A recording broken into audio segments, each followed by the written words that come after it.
参见师祖。参见师祖。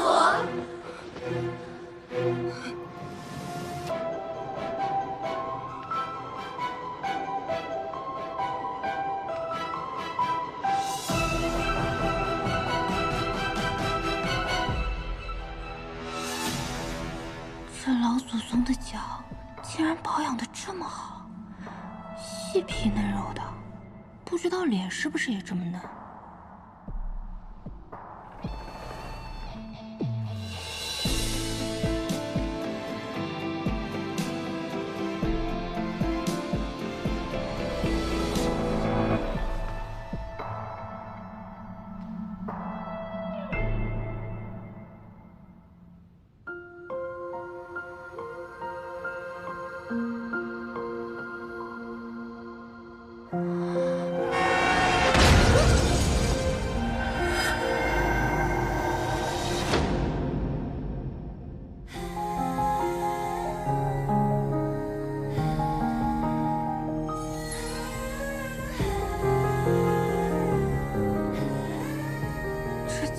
多岁的祖宗，竟然是个小白脸！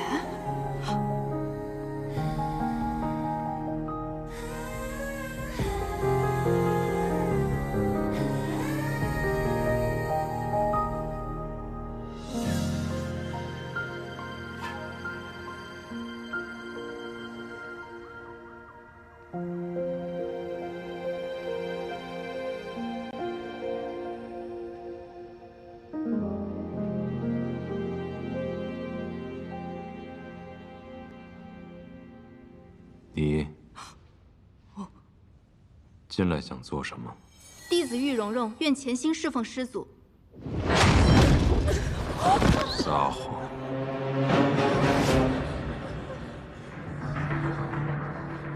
这祖宗长得白白净净的，怎么脾气这么暴躁？跟个地雷似的，一点就炸呀！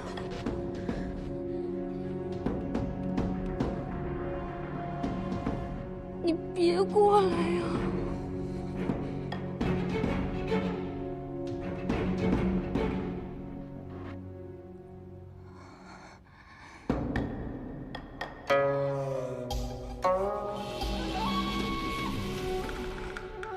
你叫什么名字？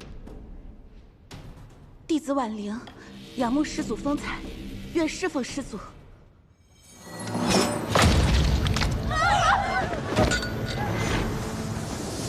不是婉玲师妹，他是谁？竟然有人敢冒充混入，他什么目的啊？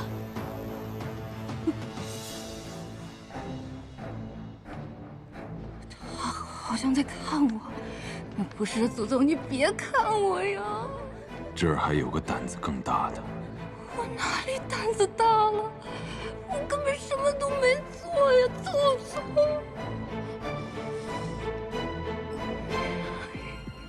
看着我。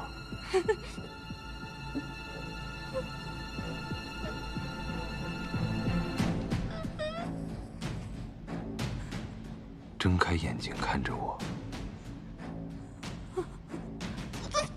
现在还想耍心眼吗？冤枉啊，祖宗！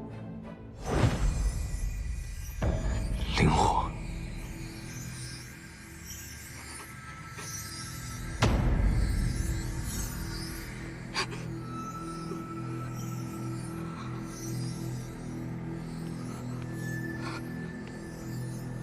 都滚出去！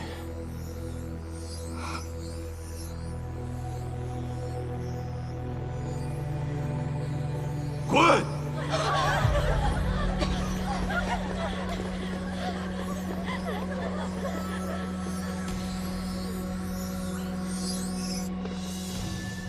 这师祖精神状态好像不太正常，简直是蠢蠢发疯。我怀疑他找我们来，是给他的宠物蛇吞口粮的。现杀的比较新鲜。休得胡言！今日面见已毕，我们要找个地方先安顿一下，等待师祖的吩咐。走。这个天之宫的穆尼生以为自己是谁啊？人人都得听他的。我偏不。我们走这边。看来这几位弓道选手都看不上我，啊，也好，不出头不冒尖，能苟一天是一天。啊，整整走了这么久，脚都感觉磨出水泡了。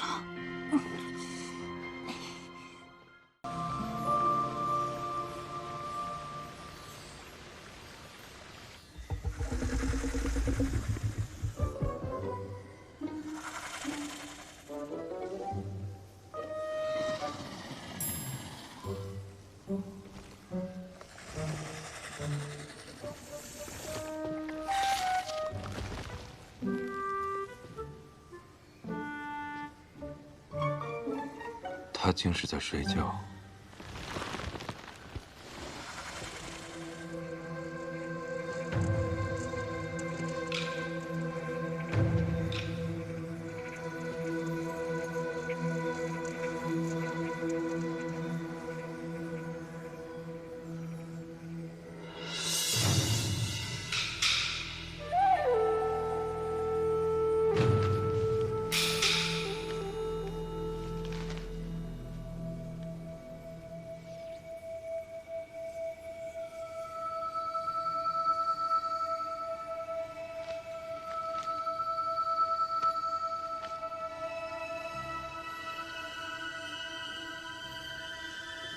庚辰仙府如今这些没用的东西，是故意派他来激怒我，还是真的没用到这种地步？完全没发现他是个魔域的奸细。冤枉啊，祖宗！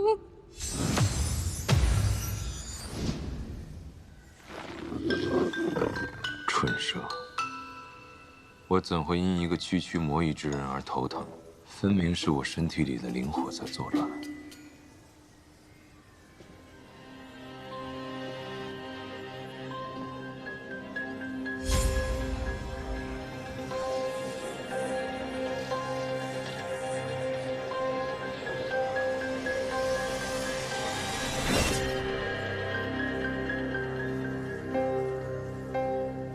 我倒要看看，他究竟要做些什么。他怎能睡得这么沉？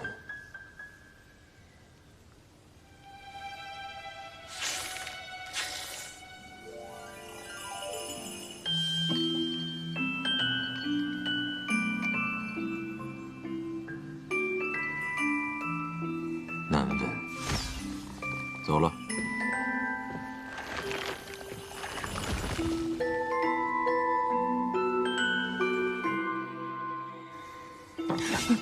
闹钟怎么没响呢？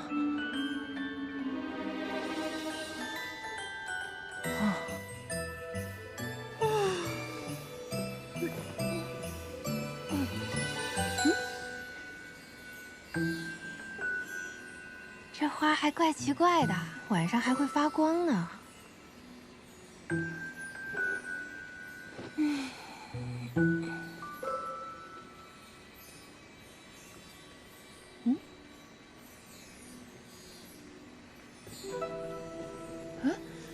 那不是前几天被师祖打飞的妹子吗？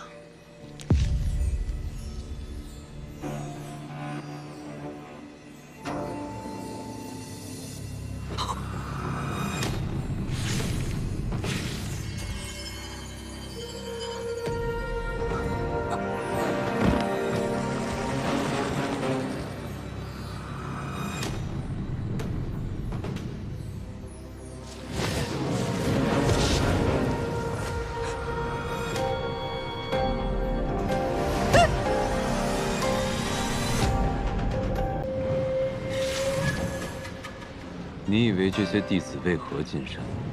不过是受了庚辰仙府那些老东西的命令，来涂抹我的血跟命。他们都不敢进山，那个人却大摇大摆地来我这儿放松身心。等会儿，师祖，你在监视我？没有没有，我是个斜眼，我在看那边。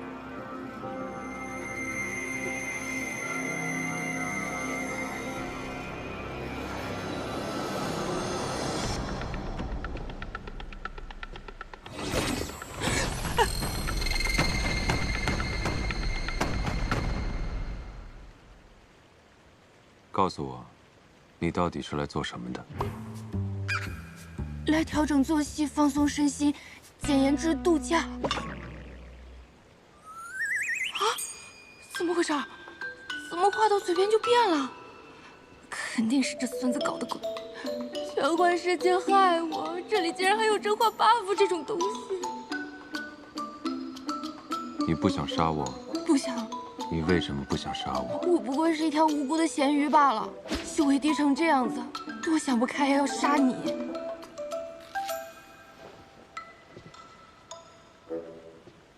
当真如此？不然呢？你是不是有什么被迫害妄想症？脑子有问题啊！我死定了，这个 buff 太害人了。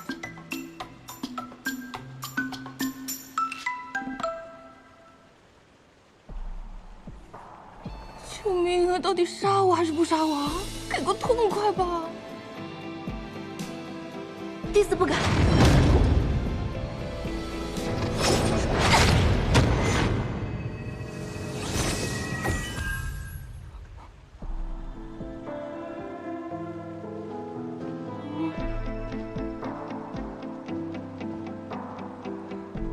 这师祖是闭关闭太久，精神出问题了吧？不是。庚辰仙府一开始方向搞错了呀，送什么弟子进来侍奉？我看应该送医生进来给他治治脑袋。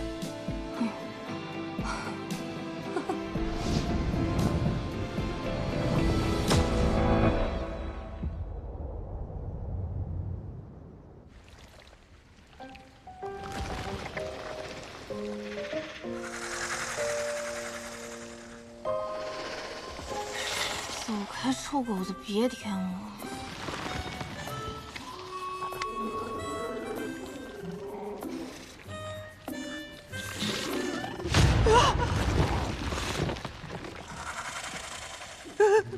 说兄弟，我细胳膊细腿的，你饶了我吧！你吃了我反而塞牙。你想喝这个？早说嘛！您请哈。哦，不好意思啊，是我不太周到。其实说起来，这也算是我清谷天的特产。只要有这青灵竹在啊，就会源源不断的生出青灵叶来。我平常都拿它当奶茶喝，没想到你也好这口啊。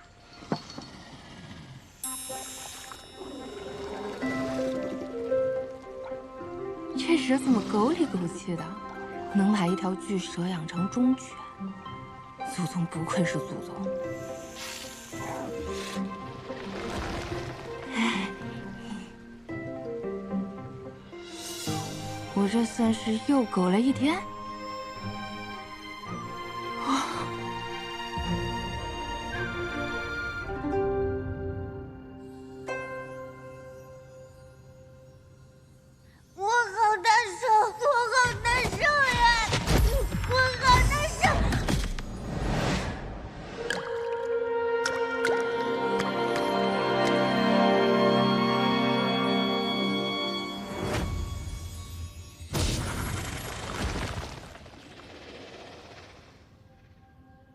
魔域的东西你也敢喝？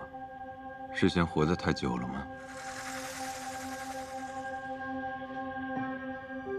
你只不过是过去吃喝了2回，现在便替他说话了。世人皆贪婪，更何况是魔域之人，不是想夺灵火，就是贪图血凝华。他只是比旁人更会作为罢了。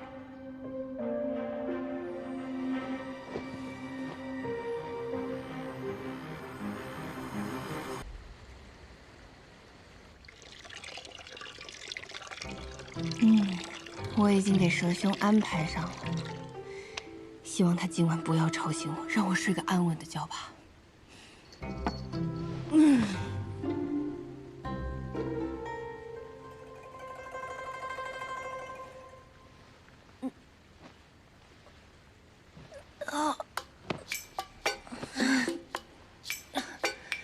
这熟悉的感觉怎么回事儿？修仙之人也会痛经吗？太痛了，越来越疼了。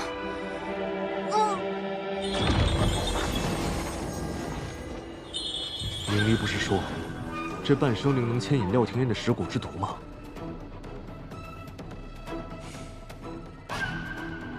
怎么他听到召唤之后，居然毫无反应？这廖廷琰，莫非真的以为攀上了司马娇，就可以摆脱我们的控制了？哼！好，我且看这蚀骨之毒，你还能挺过几回？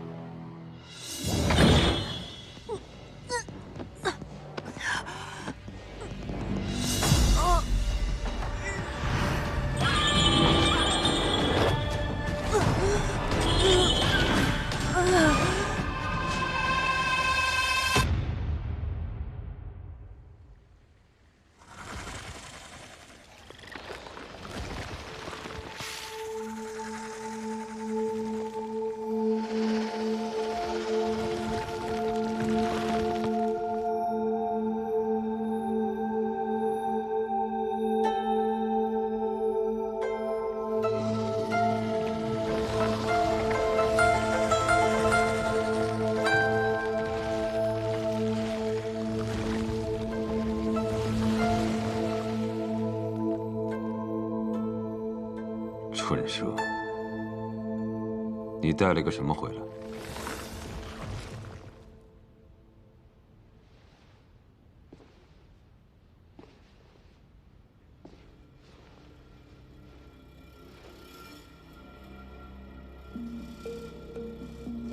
他竟然中了魔毒，你为什么想救他？你知道他是来做什么的吗？什么都不知道就把人带到我面前，你想死吗？这毒不过是魔域用来操控傀儡的小伎俩罢了。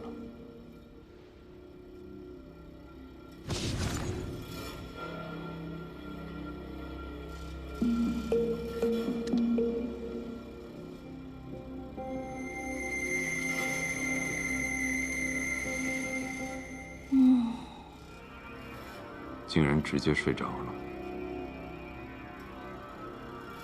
魔族千方百计送进来的，竟是这样的人。看来，他比那些蠢货聪明，不仅没到我面前来找死，还笼络了那条蠢蛇。如此深沉的心机，配得上这张脸。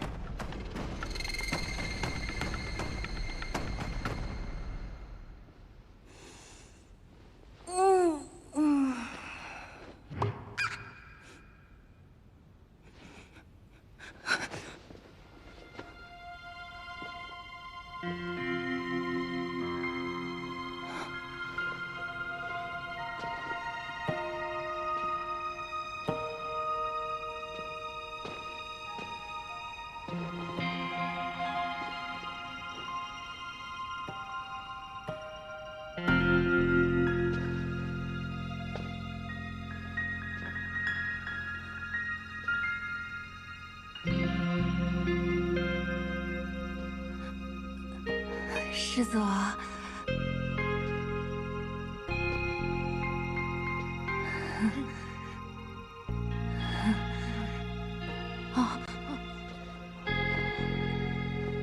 我怎么在您的殿内啊？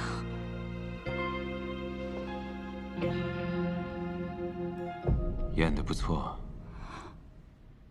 你竟敢利用那条蠢蛇，把你带到我的中心塔上。我猜可能是昨天晚上我肚子疼，我疼晕过去了，然后蛇兄担心我，他想让您救我，我没有想要麻烦您的意思。哎，我肚子不疼了。喝了我的血，自然不会疼。我喝了您的血啊！敢吐我就杀了你。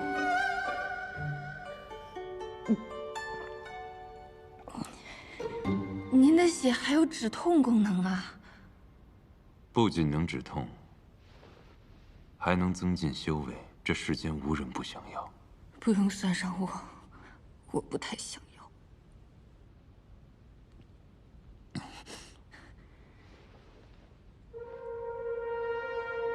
你现在的样子，让我很想立马了结了你。别！我怕脏了您的手，我。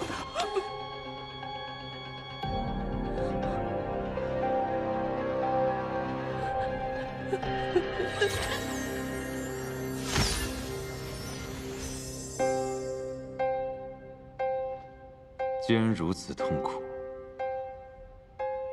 为什么不动手杀了我？因为无缘无故、无冤无仇。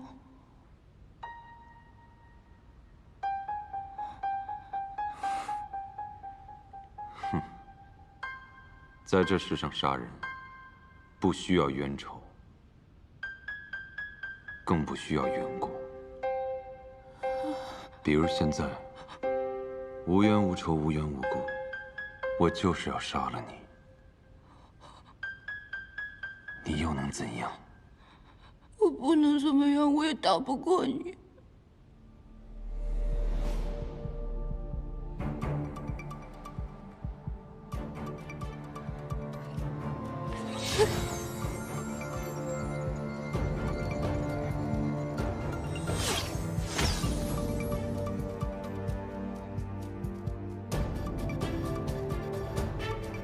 你要我杀，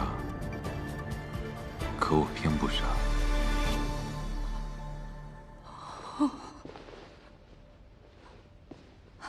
日后换你来伺候。我啊，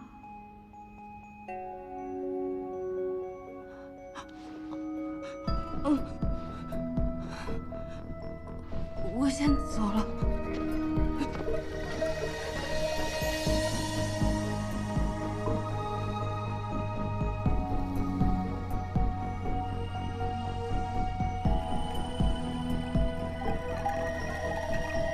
无冤无仇，无缘无故，就不想杀我。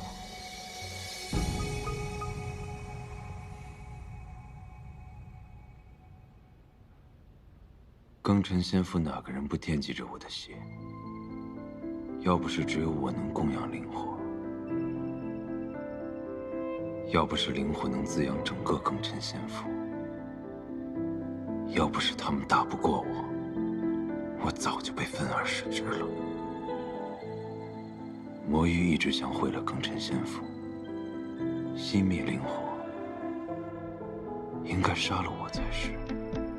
怎么，他不想杀我？今天过得这么惊心动魄，我这晚上肯定又睡不好了。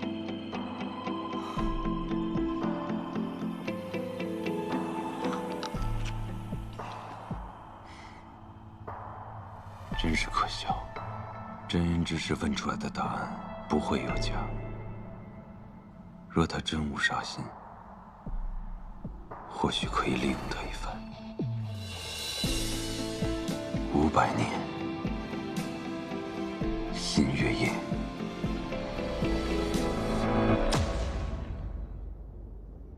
师姑，我们在中心塔下日日等待，但这扇门从未为我们打开过。师祖他真的会见我们吗？难道你跟那些人一样浅薄？你要是害怕，你就走吧。不，师姑，我只是不知该怎么面对师祖。公主曾经说过，在这位师祖面前，试图掩藏自己是不可能的。我们只需要拿出最谦卑、最虔诚的姿态，将我们的心思都暴露给他。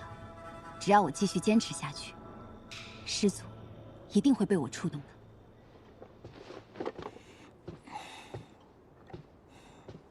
蛇兄真是好心办坏事，我还没好好休息几天呢，又要上班了。弟子前来拜见师祖，还请师祖收下弟子。真是个勇士，竟然主动要求去面对那喜怒无常的祖宗，怪不得人家能当领头大佬，这个思想觉悟真不是盖的。我要是能跟他换换就好了。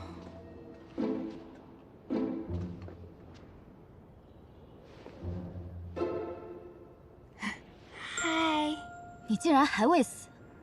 你们这些人怎么回事啊？见到我都说这话，我才不死呢！我要苟活着。你若是想要苟活，就离这里远一点。我倒是想啊。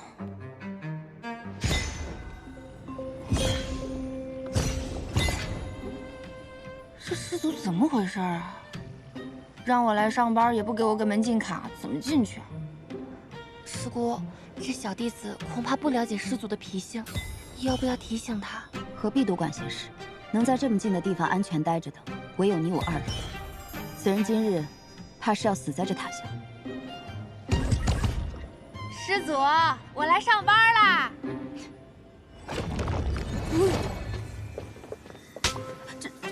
这怎么会？这个门是敲一敲就能进的吗？方才那个弟子是怎么进去的？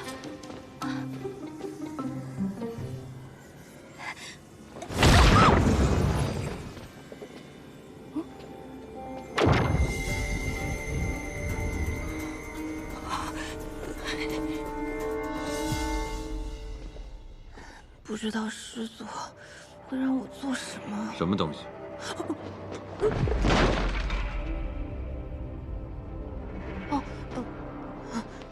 这些都是我日常的生活用品，我从乾坤袋里掏出来的。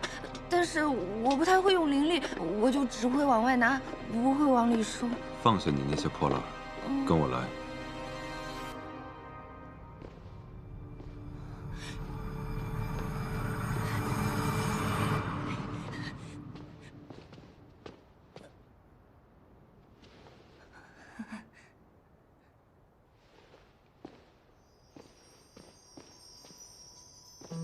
师祖，外面那个人是死了吗？你觉得呢？为什么要杀他呀？比起那些能一眼看透的贪婪，我更讨厌那些已经失去脑子和灵魂的傀儡，连杀他的兴趣都提不起来。那为什么？他太吵了，令我有些厌烦。嫌烦就要动手吗？这祖宗好疯啊！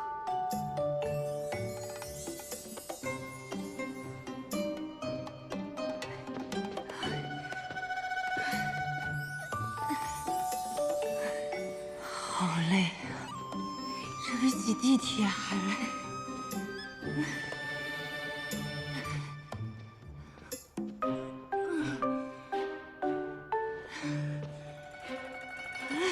走不动了。师祖，弟子斗胆问一句，我们爬这么高，是要干嘛去啊？不做什么。看来这祖宗是闲得太无聊了，就想玩死我。以前上班至少还能做个人，来到休闲世界打工，却只能做领导的玩具了。你先打扫这层。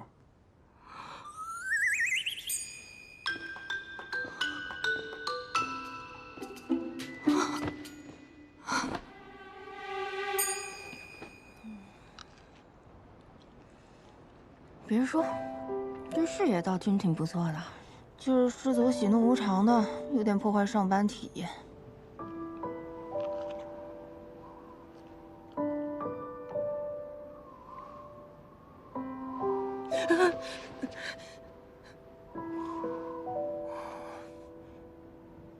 不过，在这高塔里独自闭关500年，性格变扭曲了，也不奇怪。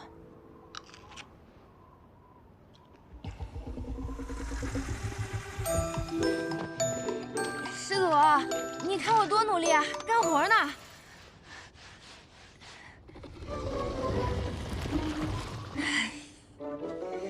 师兄，是你呀！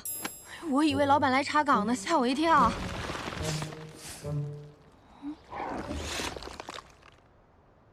什么意思啊？你要带我去哪儿吗？还是师祖他又怎么了？刚刚就是他把我丢在这儿，也没跟我说个上下班时间啥的。啊，你要直接带我去找师祖吗？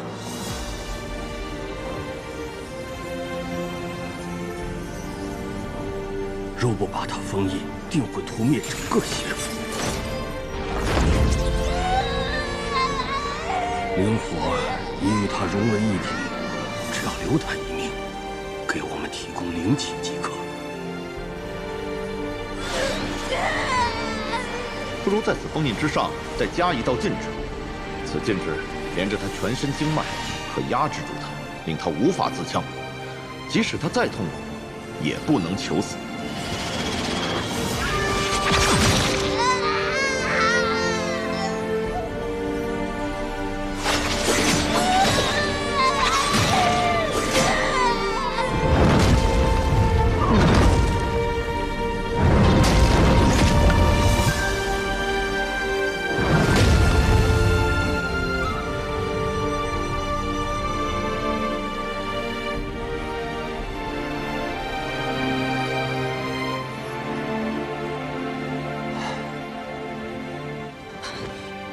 饶命啊！我什么也没干，是您的宠物带我进来的。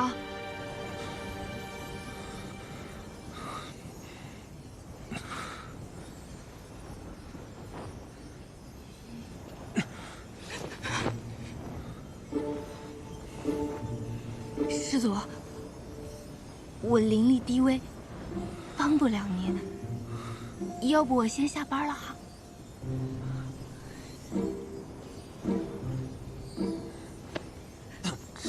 到底是什么情况？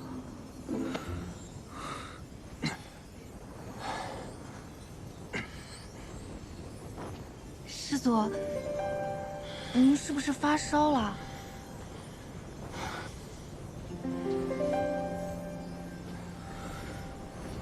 我给您探探。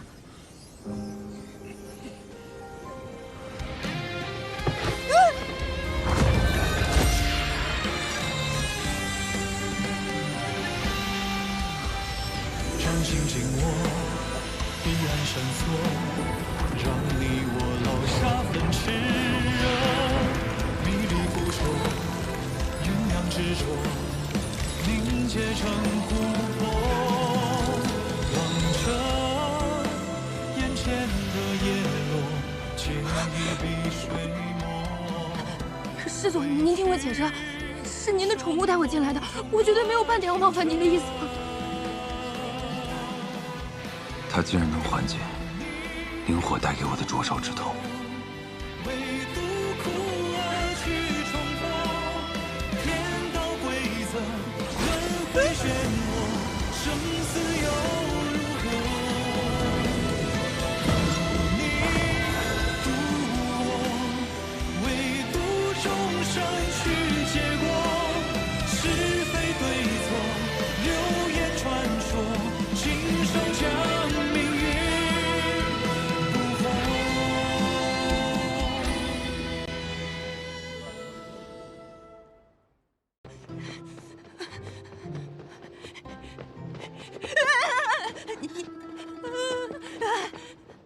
你诈尸啊！你竟然还活着，妹子啊！我是说，你没死啊？我当然没死，我无意冒犯师祖，师祖只是给我个教训，小惩大戒罢了。我一定会谨遵教诲，日后谨言慎行。师祖今日如何？哦，他呀，不行。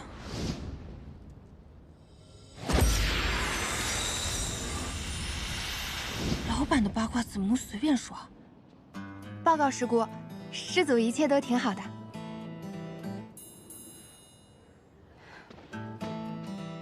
能侍奉师祖是你的荣幸，你好自为之吧。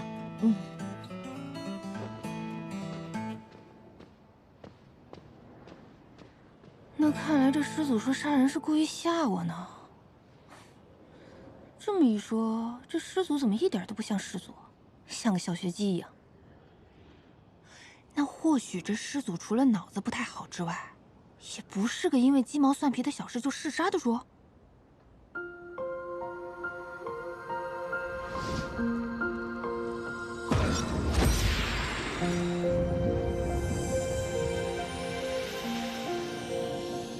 他既能替我缓解灵火给我带来的灼烧之痛，若他真的对我毫无贪念，的确能成为一枚好棋子。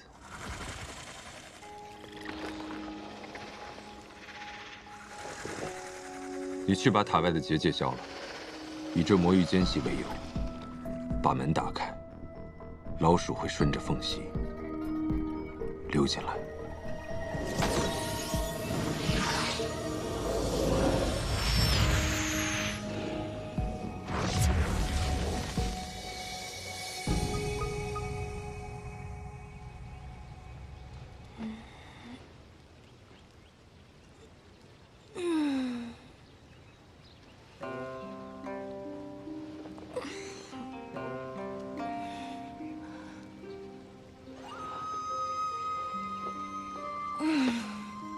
至少不用上班打卡，睡得好舒服。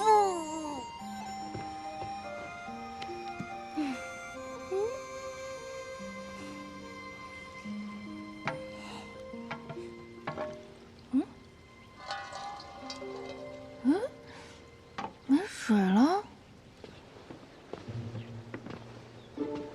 这名弟子似乎很得师祖喜爱，能够自由出入中心塔。是啊，不知道他有何特殊之处？难不成只有修为低才能接近师祖？谁知道？你怎么还没死？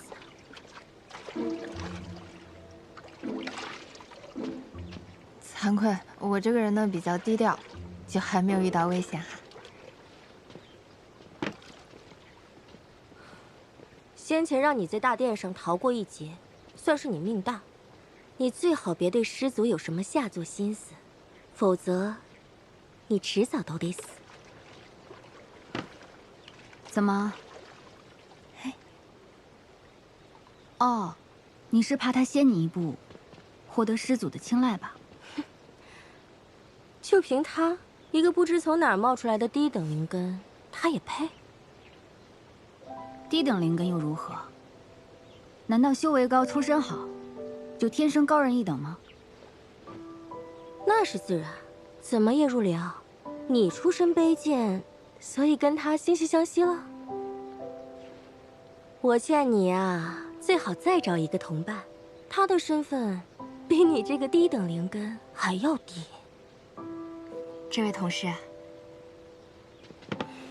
这位师姑，你觉得我是个废柴可以，怎么搞起人身攻击了呢？你仗着自己修为高，就欺负能力比你弱的人，是不是气量太小了？满口胡言乱语，果然物以类聚。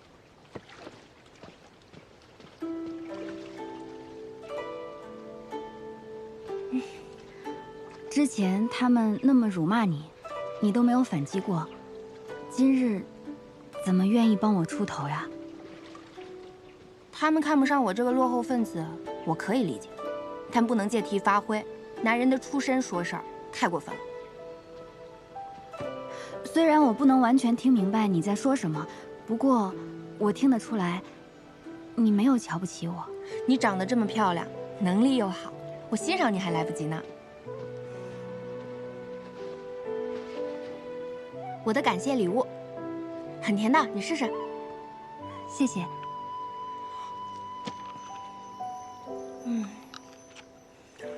我真的越来越喜欢这儿了，又不用上班打卡，还遇到了好同事。虽然也会碰到那种爱搞职场斗争的内卷狂人，不过只要我不掺和，也能活到大结局。上什么卡？内卷？这些都是什么？我不是很明白。哦，你就当成我们青谷天独特的说话方式好了。哦，这样。你真的对师祖无所求？我这个人没有什么好奇心和好胜心的，我只想舒舒服服的苟住。就是活着，每天一觉睡到自然醒，吃好睡好，真的吗？嗯，那些仙门自诩修仙济世，心系苍生，实则个个都暗藏着肮脏的欲望。而你不一样，你虽然受人欺辱，却还能寻得自在，回归本心。我想，这山中一定没有第二个弟子，能活得有你这般透彻。你这说的是我吗？嗯，学到了，说话的艺术。不过你不也是庚辰仙府的人吗？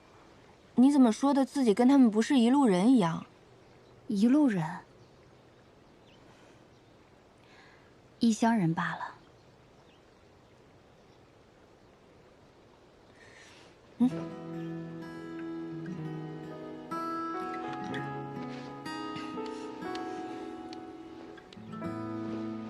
以后我们就是姐妹了。好。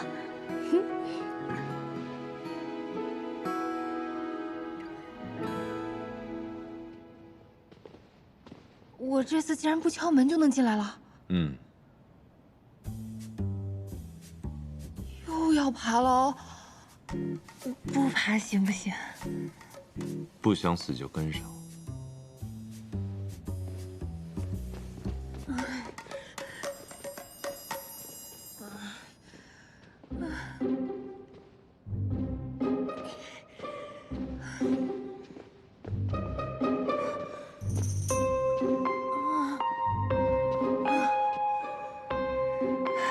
这上班路途太艰辛了，没有保障又不给工资，比资本家还黑。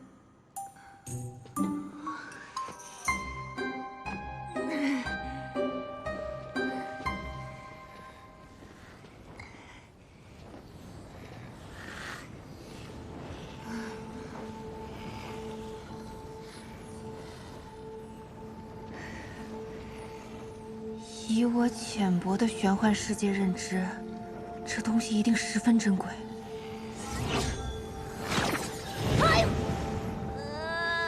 老板，你听到小孩的哭声了吗？你每日过来，给这东西浇水，它一旺盛，我便烦躁，想杀人。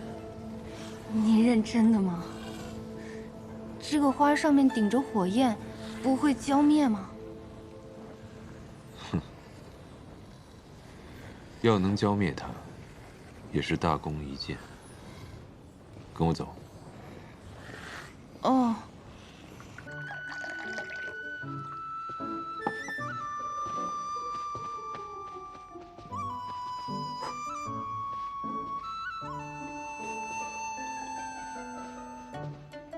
本以为来到修仙世界就不用加班了，没想到这里比现实世界还要可怕。我们那里不加班，大不了就丢工作；在三圣山不加班，可是要丢命啊！我这是造了什么孽呀？到底什么时候才能摆脱这个大魔头啊？你在想什么？啊，老板，我在想，你可以去忙别的，我不会偷懒的。你总说老板，究竟何为老板？老板就是我不停给他干活，他不停给我发奖赏的人。那和养牛马有何区别？哎，你这观点不错啊，我们那儿也有类似的说法。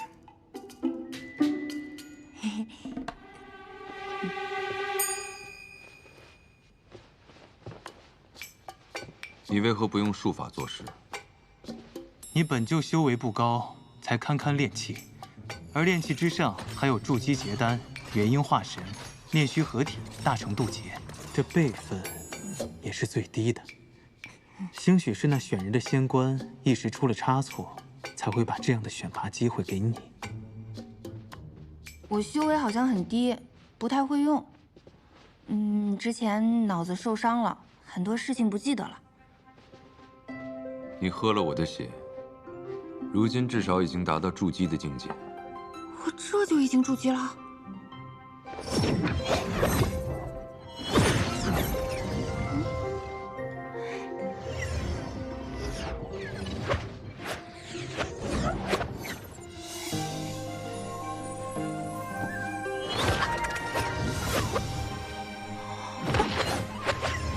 魔法了。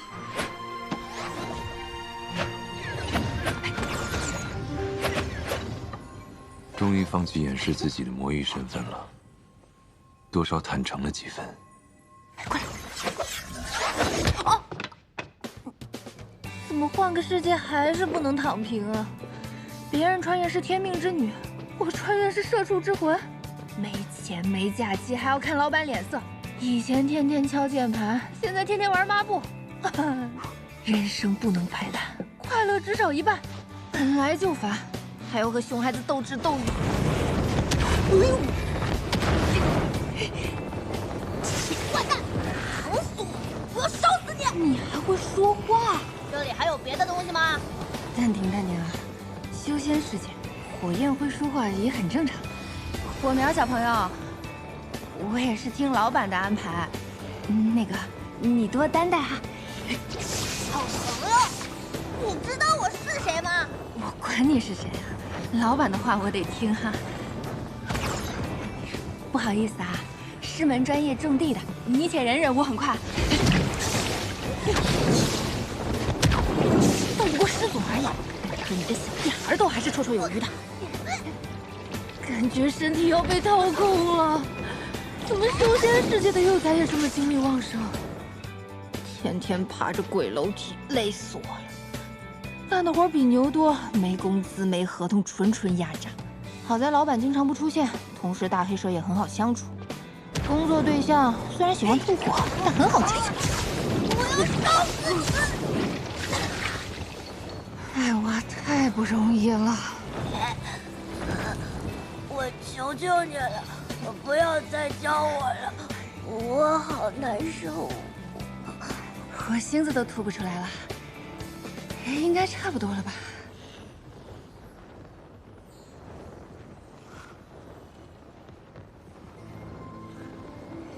司马昭说你也是庚辰仙府的弟子，那你下次不许再给我浇水了。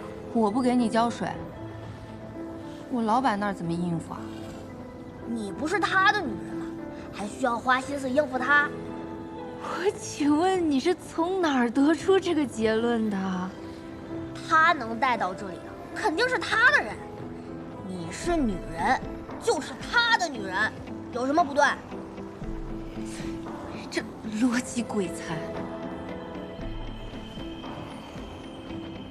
司马娇，别用那种眼神看着我，用你们的血供养凤山灵火，本就是司马氏的宿命。你别以为将我练出了分身便能摆脱我。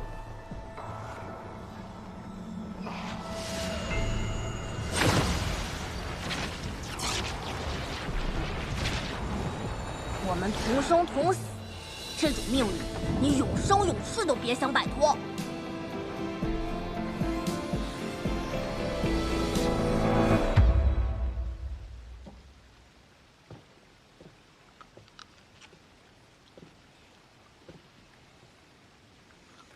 这样看，三圣山这个工作环境还不算太恶劣嘛。唯一不足的就是修真界大家都不吃不喝的，不能点外卖，生活少了不少乐趣啊。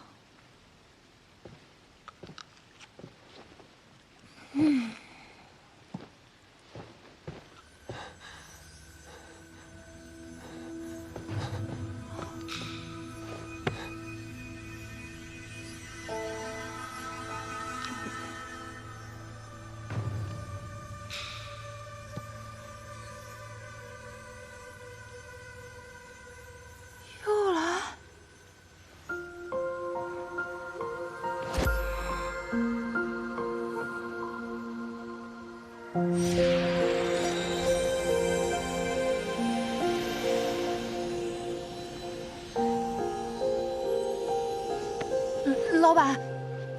老板，上下级要保持一定的纪律啊。胡言乱语，你就是这么侍奉人的？我已经很努力了，好不好？说到这儿啊，咱们好像从来没有讨论过劳动合同这个问题。这儿虽然没有什么劳动法，但是该有的待遇还是不能少的吧？说吧，想要什么？嘿嘿，要您发工资应该不太可能。每周的双休您得保证吧？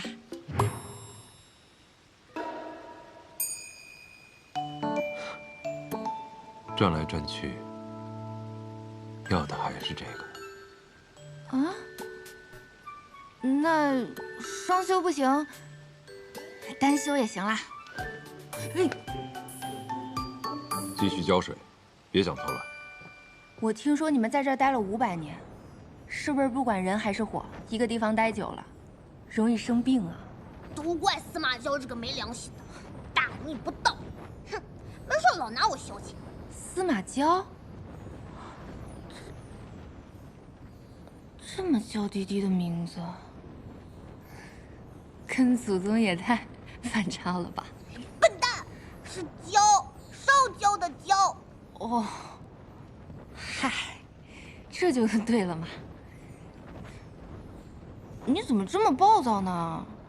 难怪祖宗说你一旺盛他就想杀人。哼，那是他诬陷我，我和他并不共感。你给我浇水让我痛苦，他并不会觉得好受些。那我这不是无效上班了？如此好的机会，为何不趁机偷血凝花？哎，不是，你这个臭女人、坏女人，怎么知道真相了还在浇啊？不好意思啊，别浇了！比起你这簇只会吐火星的小邪恶势力，我肯定要向更邪恶的祖宗势力低头嘛。公司战队就是这么残酷哈。有朝一日等我恢复了，我一定要把你烧成骨灰，撒到司马昭那个混蛋面前。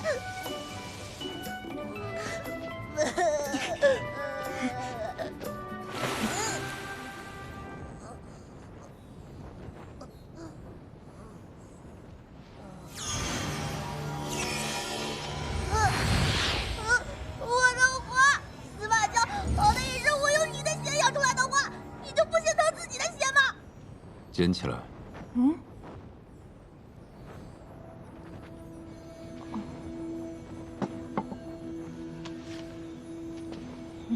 知道这是什么吗？这是花儿，花瓣。想要吗？您都把花扯成这样了，我要它干嘛呀？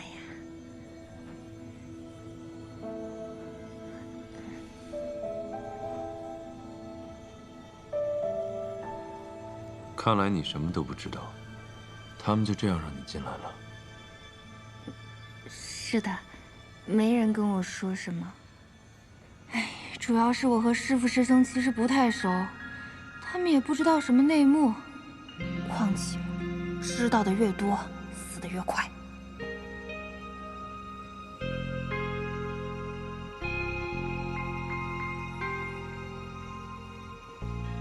这花赏你了。他竟然对你这么大方！大方，这花瓣好看是好看，可是我能用它来干嘛呀？你竟然不知道，这可是凤山血凝花，一片花瓣就是1000年修为，整个庚辰仙府之人都对它趋之若鹜。哎，这应该算工资。只要你帮我，我给你更多的花瓣。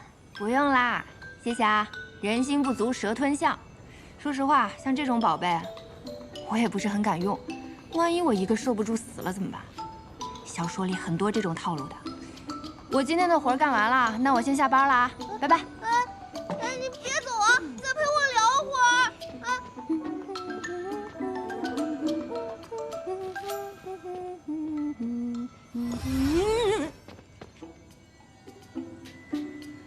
嘿，这就走了？我活都忙完了，不能走吗？谁说忙完了？要你多嘴，你自己找什么活儿？不想死就跟上。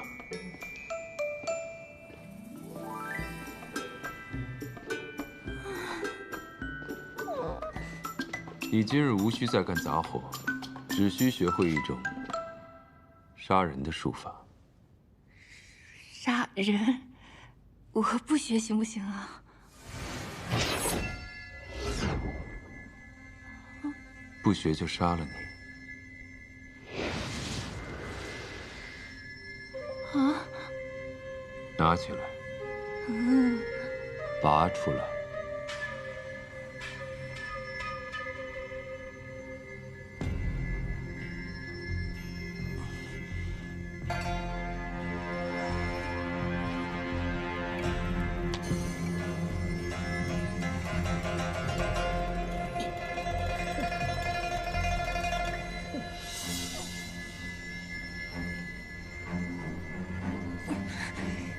仙府的灵气都需赋予灵力，方可使用。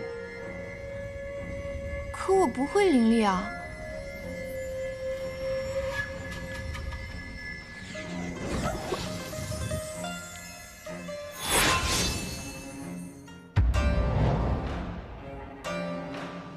我为什么要学杀人啊？日后定会派上用场。啊！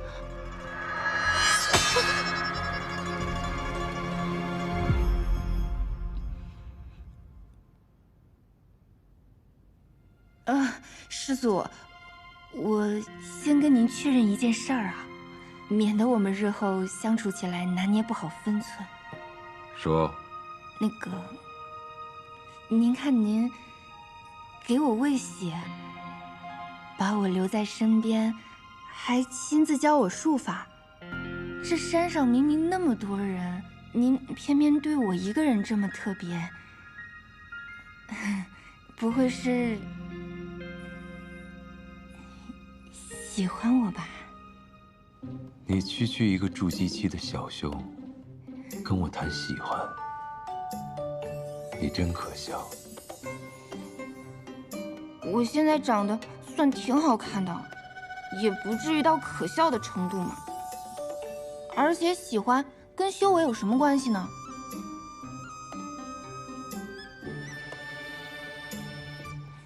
凡尘情爱，岂能入我的眼？那可说不准，老房子着火一瞬间的事儿。不知所云。要不是因为你的体质能暂缓的灵火给我带来的躁郁之气，你以为你能活到现在？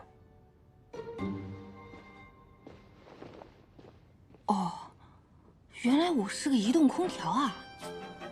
那就是我想多了，司马昭他真的没有感情。哎，那就好，那就好。拜拜啊！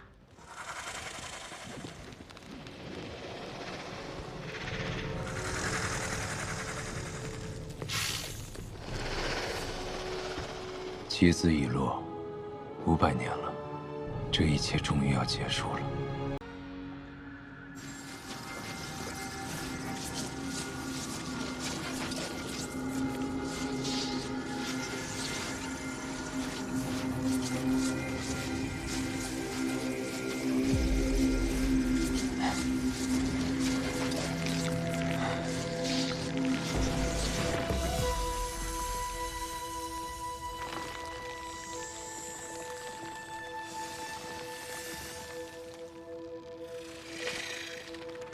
师祖，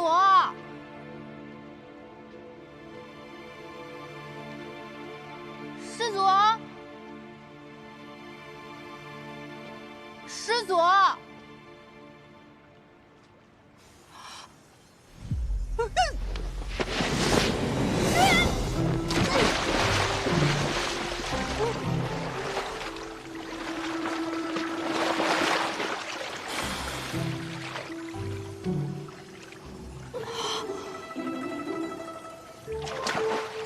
师祖，怎么是你？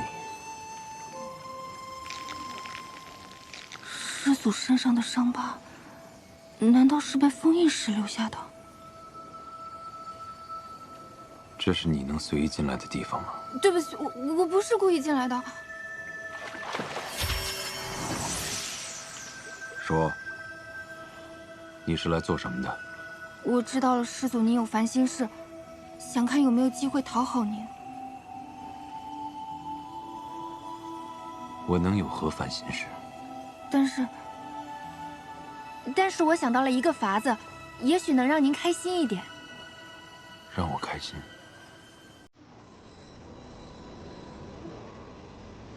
成功了！这是我用师祖您帮我提升的修为变出来的，如何啊？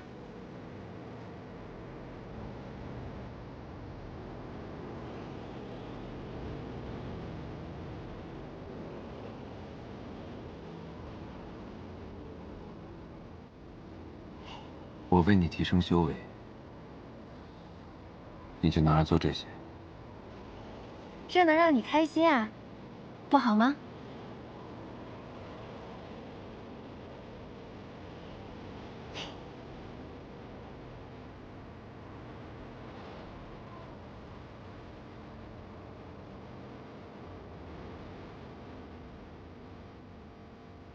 真是可笑，你这些雕虫小技，对于我而言，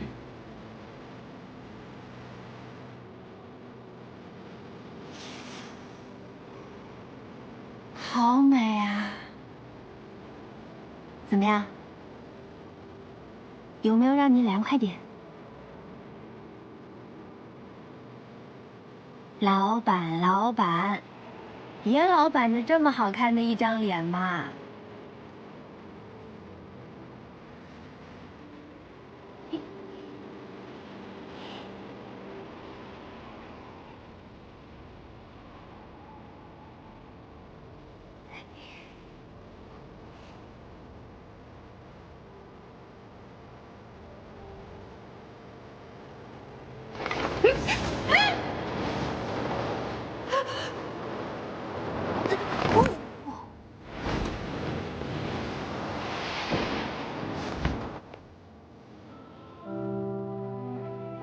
除了下雪，你的修为还能为你做很多事。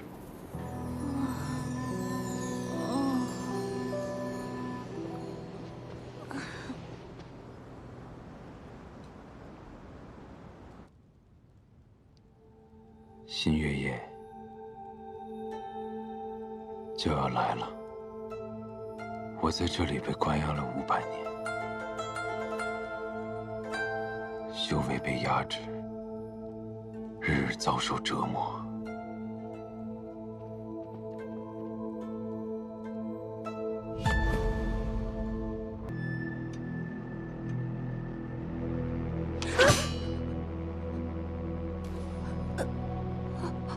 还记得我是怎么教你的吗？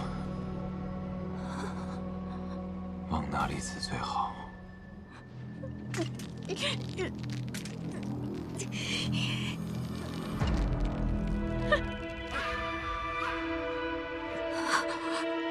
动手！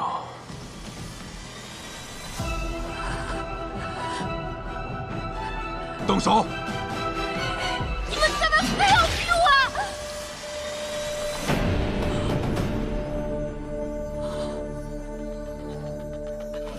老板，您怎么还碰瓷儿呢？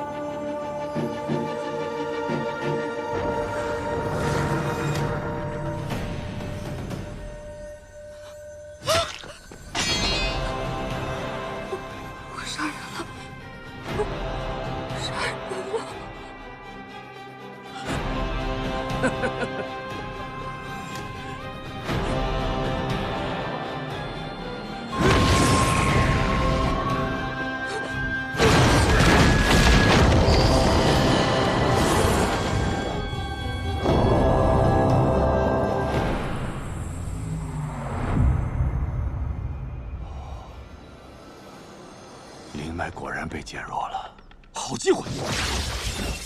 机会被你抢先。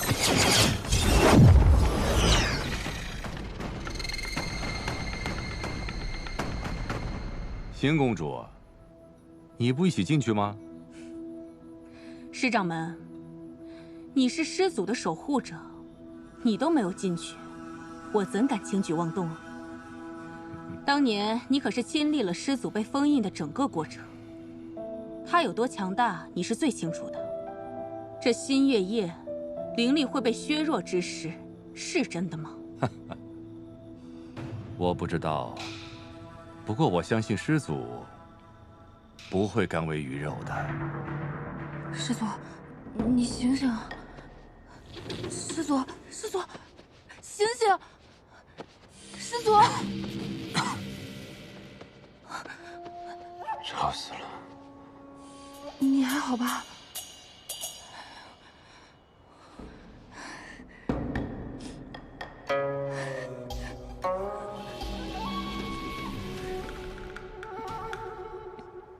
怕了？当然怕了，我连鸡都没杀过，上来就让我杀人，您怎么自己撞过来了？放心，这是解开封印必要的一环。什么意思啊？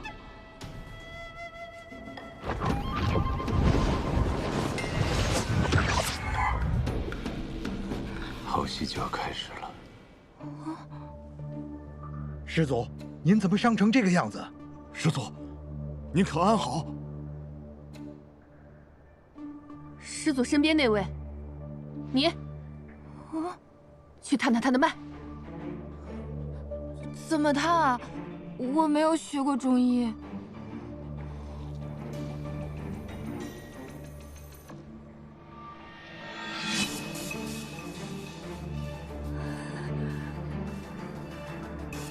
何须再探？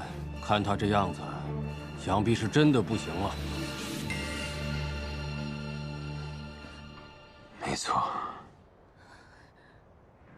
我已经身受重伤，灵力几乎消耗殆尽。想必你们也是有所发现，才赶过来的。人都齐了，甚好。我的命就在此，来拿吧。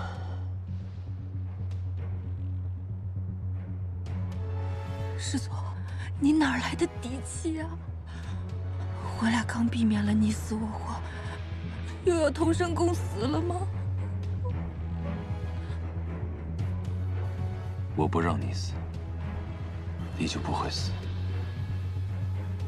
司马娇，到了如此地步还这般猖狂，我等好心送门下弟子前来服侍你，你却无故杀戮，是何道理？你又是哪个宫的？被你们关了500年，我都记不得了。当初封印我的老家伙，怎么只剩你们3个人了？人都没到齐，何能解我心头之恨？这个时候还要拉仇恨，不愧是祖宗，我真的佩服。诸位都听见了吧？司马娇这是要和我们翻旧账了。今夜我们联手，定能解决他。若今夜不杀了他，日后谁都逃不掉。哎，糊涂啊，真是糊涂。我死了，便没人能再供养灵火了。你们可想清楚了？待你死后，我等手握血凝花和你的尸身，自然会庇护，更趁先父重任。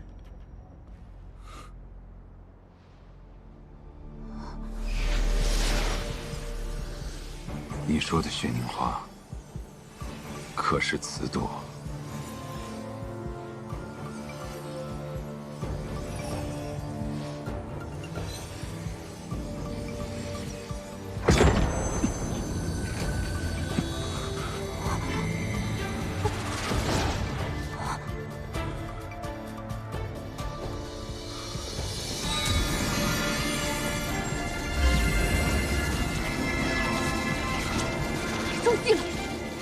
萧是想引我们8大宫前来，用我们的血解除封印。快走！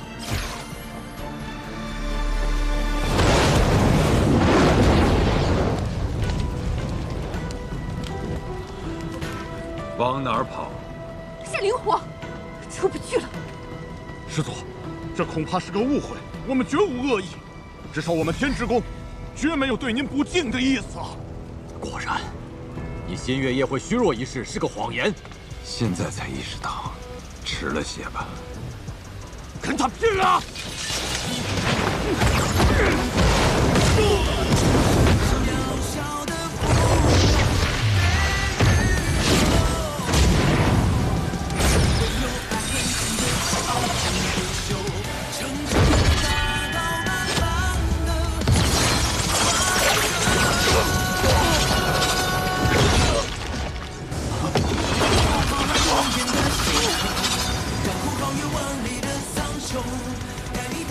司马昭，凶残至死，简直就是个魔头！司马昭，你不得好死！司马昭，你千算万算，没想到还少了一个星河灿吧？只有八大宫的直系血脉才能解开封印。那星河灿平时胆小如鼠，现在却使你计划落了空，也算是立了一大功啊！你怎知少他一人，我的一切计划就落空了呢？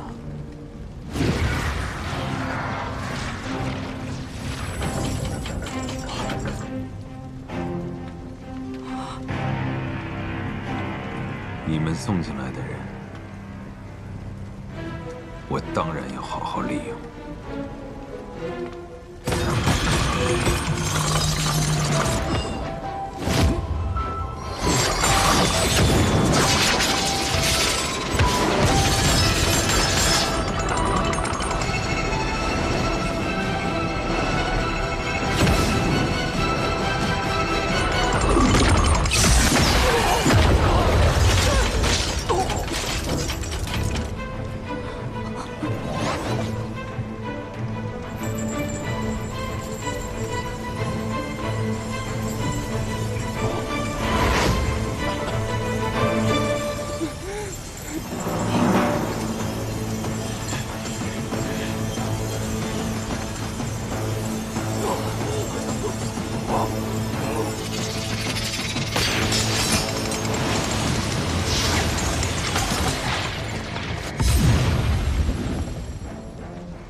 终于等到这一刻了。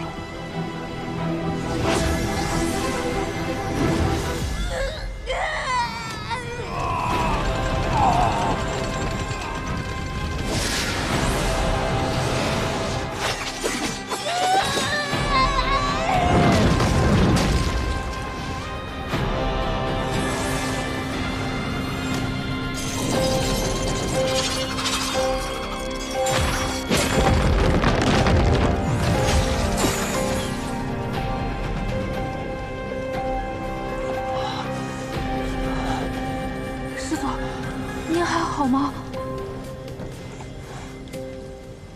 我已经忍着家眼的封印很久了。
错。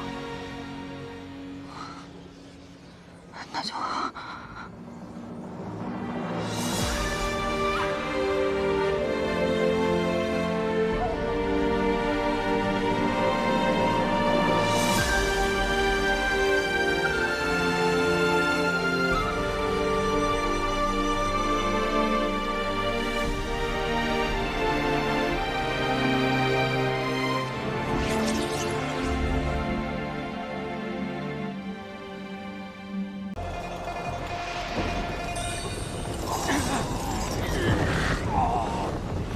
你看他们每一个人，走出去都是令人畏惧的大门。你看看他们现在的样子，多可笑！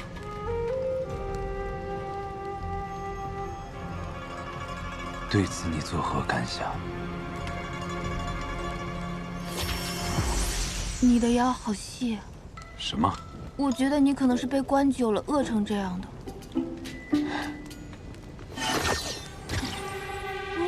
你说的没错，我遭受过的痛苦都要一一讨回来。我可没这样说啊！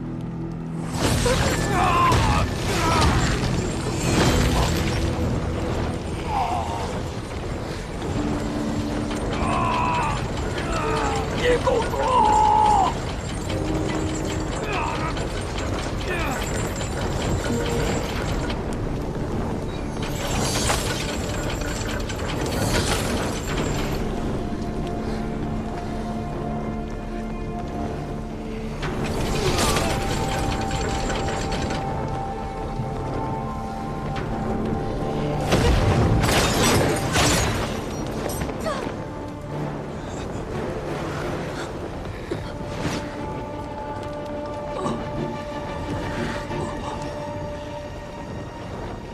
师祖，我不用给您陪葬了哈。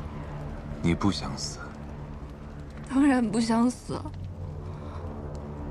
我刚刚都要被吓死了。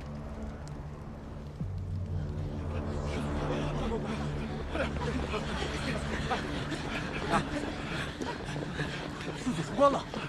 快快快！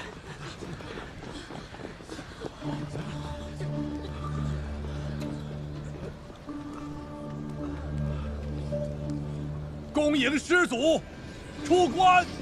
恭迎师祖出关！廖廷彦，你侍奉不周，险些颠覆先府命脉。师祖，弟子今日就替您清理门户。师祖，恕罪呀！岂容你在我面前放肆？师祖饶命，弟子只是担心师祖。怕什么？我说了，我不让你死，你就死不了。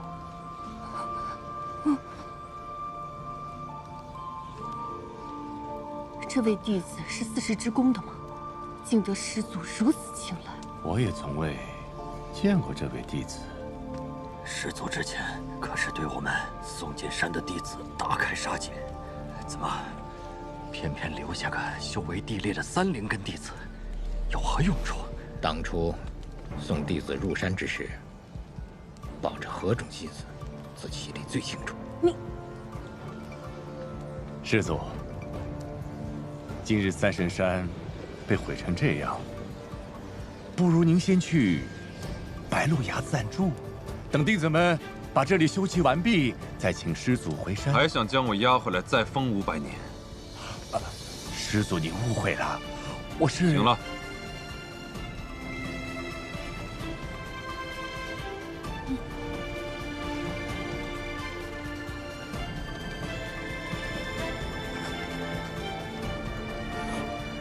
师祖，您不会因为我目睹了您的杀人现场，就把我灭了吧？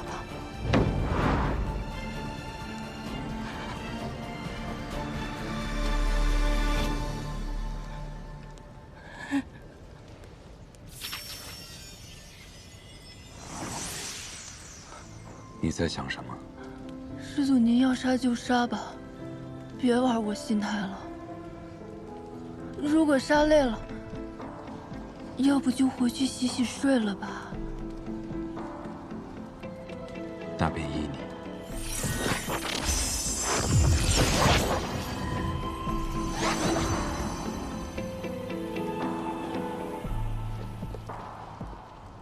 师掌门，师祖，这是何用意？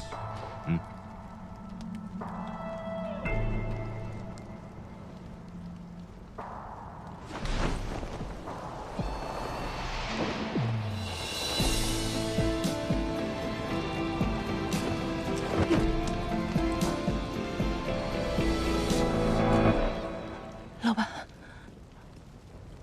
师祖，我还想活，您千万别杀我。那便留你一命。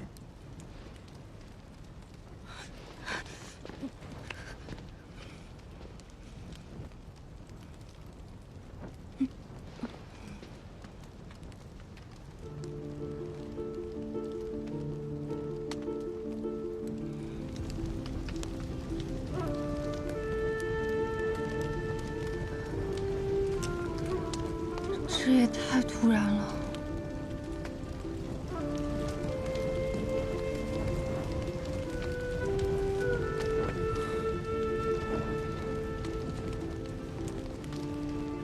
突然吗？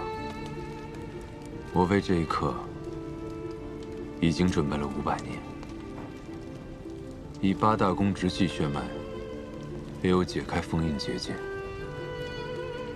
这方法我一直都知道，但难题在于如何凑齐8宫血脉为我解封。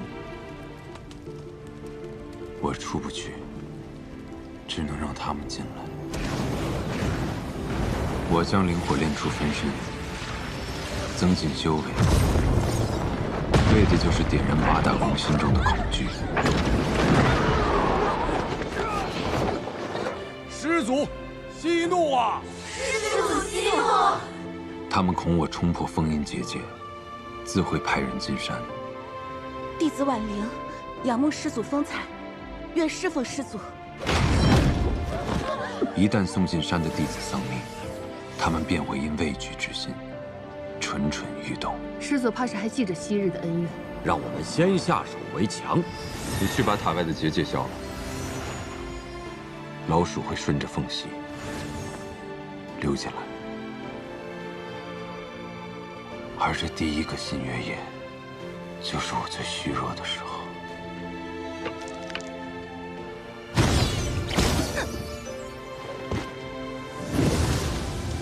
那些溜出去报信的弟子，会诱使山外公主趁虚而入。公主，新月夜是他500年难得一遇的虚弱之时，但只靠传言，还远远不够。端看新月之夜的当天，灵脉是否会变弱即可。师祖体内的封印法钉令他无法自戕，这点是做不得假的。你今日无需再干杂活，只需学会一种杀人的术法。还记得我是怎么教你的吗？往哪里刺最好？动手！你们干嘛非要救啊？我与灵火融为一体，一旦我的心脉受损，与灵火相连的灵脉便会受到影响。只有8大宫亲眼看到我身体虚弱的征兆，他们才会不顾一切的进山。灵脉果然被减弱了。好机会，也会被你抢先。让你刺伤我，是使这个计划成功的最后一步。那您自己捅自己一刀不就行了吗？干嘛要我动手啊？庚辰仙府那些老东西，怕我在三圣山与这仙府的灵力同归于尽，在封印我的钉子上加了禁制，让我无法自戕。所以这一剑要由你来刺。再者，不给你这个机会，怎能让我彻底辨别你当真无害我之心？拿自己的命当赌注啊！您可真是一个狠人。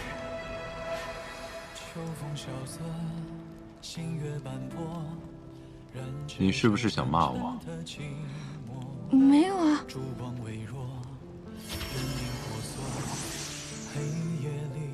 你是不是想骂我？是。骂来听听。杀人狂，大混蛋，你满意了吗？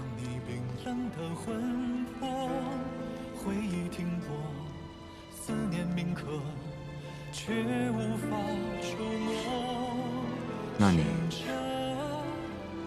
是否想杀我？不想。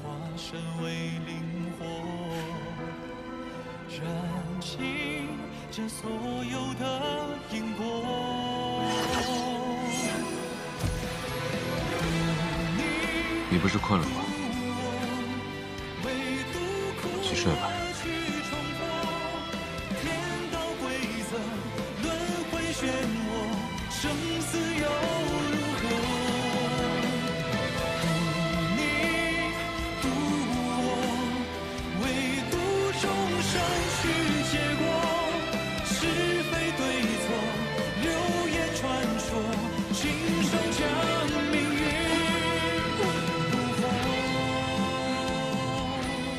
又狗过了一天。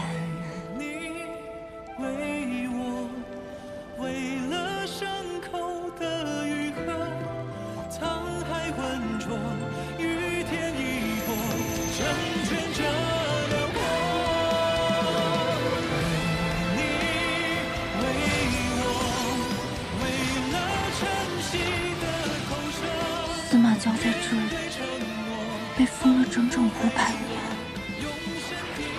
现在终于出来了，为什么他看起来并不开心呢？